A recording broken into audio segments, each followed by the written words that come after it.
या महापालिकेच्या निवडणुकीमध्ये ठाकरे बंधू हे एकत्र येतात हे स्पष्ट आहे।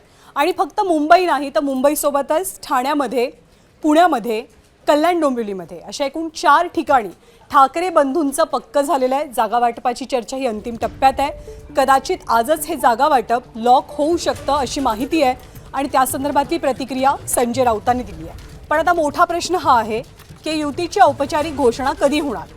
येत्या 4 ते 5 दिवसात ठाकरे बंधू आपल्या युतीची अधिकृत घोषणा करतील असा अंदाज आहे। मुंबई महापालिकेत भाजपचं आव्हान मोडून काढण्यासाठी ठाकरे बंधूंनी एकी केली आहे। मात्र मुंबईसह प्रमुख महानगरपालिकांमध्ये कुणाची घोडदौड पाहायला मिळणार आणि कुणाला धूळ चारली जाणार हे येत्या काळात स्पष्ट होईल। पण सगळ्यात मोठी बातमी हीच आहे की केवळ मुंबई नाही तर मुंबई पाठोपाठ ठाणे, पुणे आणि कल्याण डोंबिवली या 4ही ठिकाणी महानगरपालिकेच्या निवडणुका ठाकरे बंधू एकत्रित लढवतील। मनसेचे नेते आणि शिवसेनेचे नेते मंडळ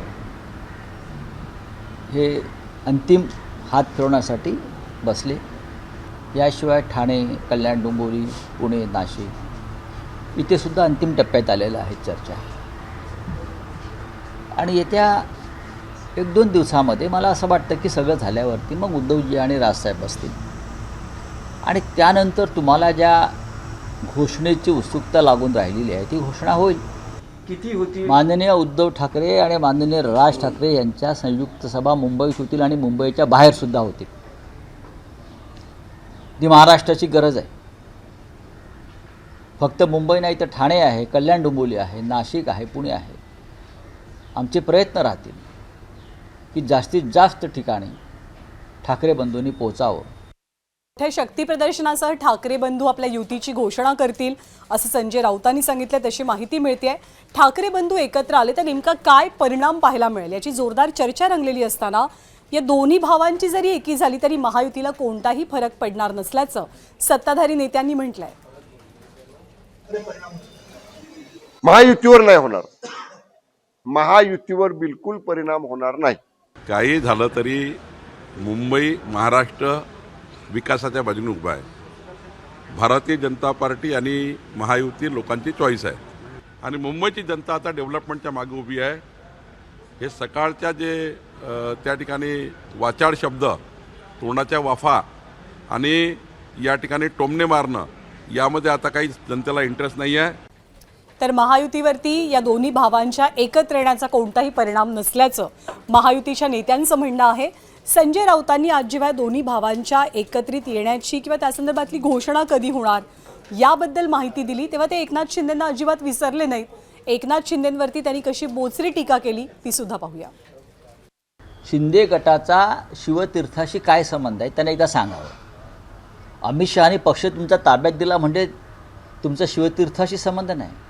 तुम्ही अमित शहाची टेस्ट ट्यूब बेबी आहात। चुनाव आयोगाचे डॉक्टर, सर्वोच्च न्यायालयाचे डॉक्टर यांनी एकत्र येऊन तुम्हाला जन्माला घातलेला आहे। तात्पुरता जन्म आहे, लक्षात घ्या। शिवसेना प्रमुख बाळासाहेब ठाकरे यांच्या विचारावर चालणारी आमची शिवसेना ही जर शहाची टेस्ट ट्यूब बेबी असेल तर 100% तुमची राहिलेली शिवसेना ही राहुल गांधीची टेस्ट ट्यूब बेबी असायला पाहिजे, 100%। आणि त्याच्यामुळे तुम्ही त्या राहुल गांधी तिकडे पायचाटा करता तिकडे गेलात। हे सरकार जनतेच्या आशीर्वादातून जन्माला आलेलं आहे, त्याला टेस्ट ट्यूब बेबी म्हणणं म्हणजे हास्यास्पद आहे। फेसबुक लाईव्हच्या माध्यमातून ज्या सरकारचं संगोपन केलं होतं अशांनी इतरांना टेस्ट ट्यूब बेबी म्हणू नये। आता ठाकरे बंधू एकत्र येत आहेत हे म्हटल्यावरती काँग्रेसचं मन थोडं विचलित झालंय। काँग्रेस त्यांच्यासोबत असेल की नाही हे माहीत नाही, पण शरद पवार मात्र ठाकरे बंधूंची साथ देण्याची अगदी दाट शक्यता आहे।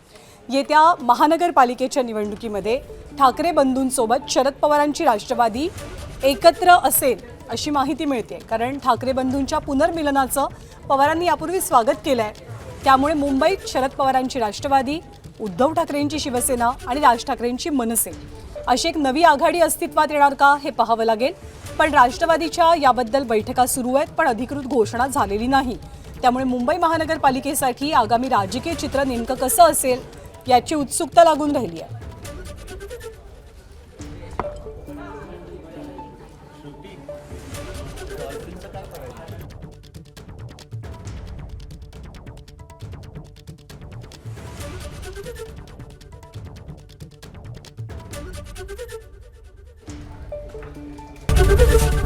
एबीपी माझा, उघडा डोळे बघा नीट.